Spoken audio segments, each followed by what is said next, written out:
Salam damai sejahtera di dalam Tuhan kita Yesus Kristus. Shalom, selamat pagi dan semangat pagi. Jumpa kembali dengan saya di dalam renungan pagi kita untuk hari ini, Jumat 27 Agustus tahun 2021. Sebelumnya kita akan berdoa. Mari kita berdoa. Bapa di sorga, terima kasih untuk kebaikan Tuhan menyertai kami rasakan hingga di pagi hari ini. Kembali lagi kami hendak mendengarkan pekabaran firman Tuhan melalui renungan pagi. Biarlah pekabaran firman-Mu boleh menjadi berkat dalam kehidupan kami hari ini dan juga seterusnya.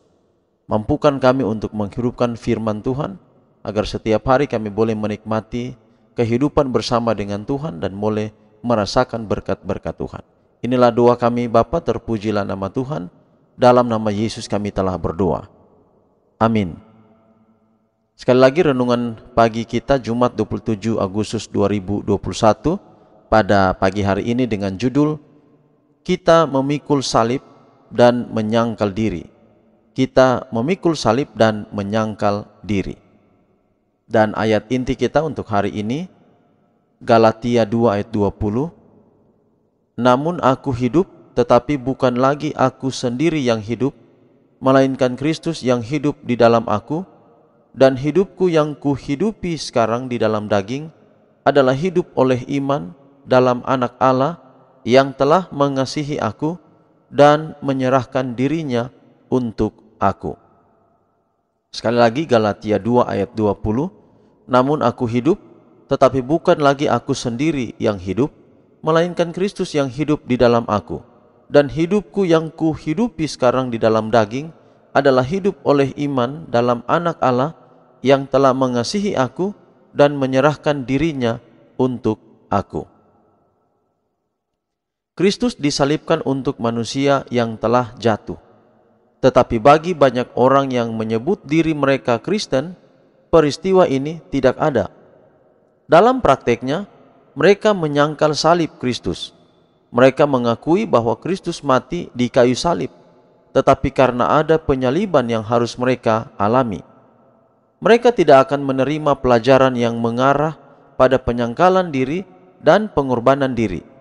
Mereka adalah orang Kristen, hanya nama saja. Poin utama dari iman mereka bukanlah juru selamat yang disalibkan dan bangkit, yang membawa kepada semua orang yang menerima Dia hak istimewa untuk menjadi putra dan putri Allah. Tinggalkan kesenangan dosa, gantikan dengan surga dan kehidupan kekal. Apakah artinya beberapa hari memuaskan egois yang tidak mengandung setetes pun kebahagiaan sejati sampai kepada kebahagiaan kekal yang menanti jiwa yang setia? Janganlah menjauhkan kasih Kristus dari jiwamu. Pandanglah salib Golgota jika engkau menginginkan bukti nyata dari kasih-Nya. Surga memperhatikan engkau dengan minat yang kuat untuk melihat apa yang akan engkau lakukan. Para malaikat tercengang ketika engkau berbalik dengan acuh tak acuh dari berkat yang diberikan kepadamu. Jika engkau menolak untuk menyambut kasih Kristus, engkau akhirnya akan menjadi pemberontak dan menantang.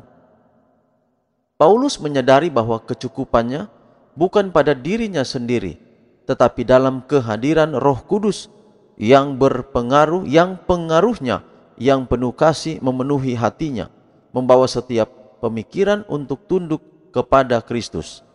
Dalam pengajaran Rasul itu, Kristus adalah tokoh utama.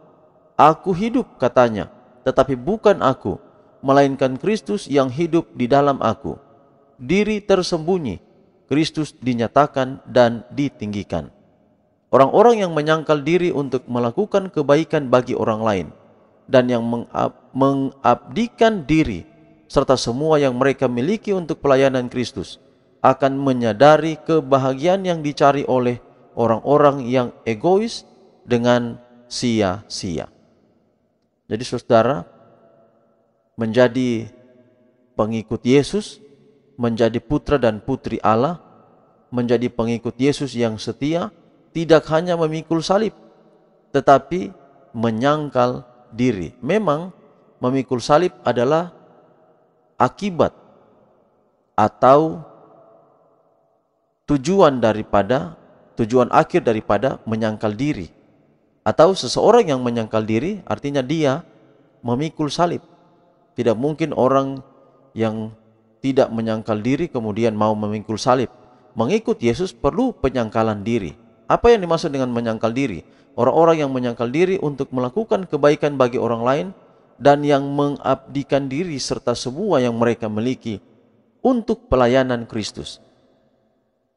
Menyangkal diri, melayani Kristus adalah tidak mengasihi diri, mencintai diri sendiri, tidak berfokus pada diri sendiri, tetapi memperhatikan orang yang ada di sekitar dengan cara terlibat aktif di dalam pelayanan.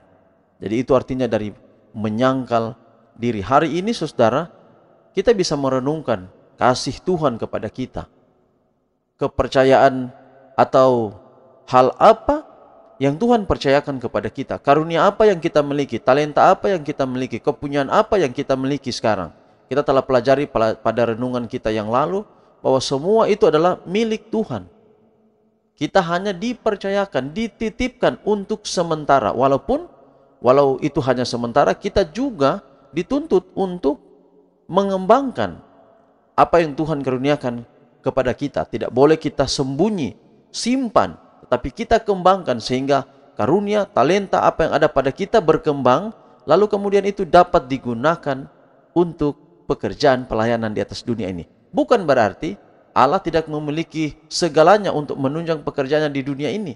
Tetapi kenapa kita dilibatkan? Kita dilibatkan agar kita memikul salib, agar dalam diri kita tidak ada egoisme saja, tetapi ada pengorbanan diri. Mengorbankan diri kita untuk melayani Tuhan, bukan andil kepada keselamatan. Kita sudah pelajari keselamatan 100% adalah pemberian Tuhan. Tapi yang kita buat itu adalah respons kita pada kasih Tuhan. Sama seperti seorang pemuda dan seorang pemudi. Mereka berpacaran. Pemuda itu akan melakukan apa saja yang diminta oleh pemudi. Itu adalah respons. Itu adalah akibat daripada cinta pemuda itu kepada pemudi atau kepada teman gadisnya. Dia dapat melakukan apa saja kepada teman gadisnya itu karena dia mencintai. Sama dengan yang kita lakukan untuk Tuhan. Apa saja kita bisa buat untuk dia, karena itu adalah respons cinta kita kepadanya. Itu adalah respons, kita merespons cinta Tuhan kepada kita dengan kita mencintai dia kembali. Luar biasa pekabaran pada pagi hari ini. Biarlah dapat menjadi berkat dalam kehidupan kita semua. Saudaraku, mari kita akhiri dalam doa, kita berdoa. Bapa di sorga, terima kasih untuk renungan pagi, untuk firman-Mu yang begitu indah. Kami hari ini diajarkan, kami hari ini diberitahukan, disampaikan bahwa menyangkal diri penting. Tidak hanya memikul salib Kristus dalam pengertian bahwa kami hanya punya hubungan dengan Yesus saja, tetapi kami memiliki hubungan dengan orang yang ada di sekitar kami, dengan memberi simpati, rasa empati kepada mereka. Sehingga dengan demikian Tuhan, itu semua jika terjadi akan membawa hidup kami lebih dekat dan lebih setia kepadamu. Pada saat ini Tuhan, hamba-Mu menyerahkan semua pendengar renungan pagi melalui channel ini kepada Tuhan, di mana saja mereka berada, dalam pergumulan setiap hari, pergumulan hari-hari yang mereka lalui, baik dalam kesehatan, dalam ekonomi, dalam pendidikan anak-anak, dalam kehidupan apa saja. Tuhan memberkati, lebih istimewa dalam menghadapi sakit penyakit. Jika ada di antara kami yang mendengarkan firman Tuhan ini, atau mengikuti renungan pagi ini, dan sementara hamba berdoa, ada di dalam keadaan sakit, mari saudara-saudara, pandanglah kepada Yesus. Yesuslah dokter di atas segala dokter, tabib di atas segala tabib yang sanggup menyembuhkan sakit dan penyakit. Tetapi tidak pernah kita di dunia ini untuk menyepelekan peran medis, dokter, para perawat, dan obat-obatan yang dikonsumsi, baik obat dokter maupun obat alamiah. Kiranya Tuhan, melaluinya Engkau jamah sehingga sakit penyakit dalam tubuh kami dapat disembuhkan. Hamba berdoa pergumulan kami semua, pemerintah kami, baik juga para pelayan gereja kami, Tuhan turut memberkati. Bapa di surga, inilah doa kami, harapan kami, janji berkat-Mu, yaitu kasih karunia daripada Allah Bapa, damai sejahtera dalam Tuhan Yesus Kristus melalui persekutuan dengan Roh Kudus menyertai hidup kami hari ini seterusnya sampai Maranatha. Kami berdoa dalam nama Yesus Tuhan dan Juru Selamat kami. Amin. Demikian saudara renungan kita untuk hari ini. Tuhan berkati kita. Sampai jumpa renungan pagi kita besok. Tuhan memberkati kita semua. Shalom.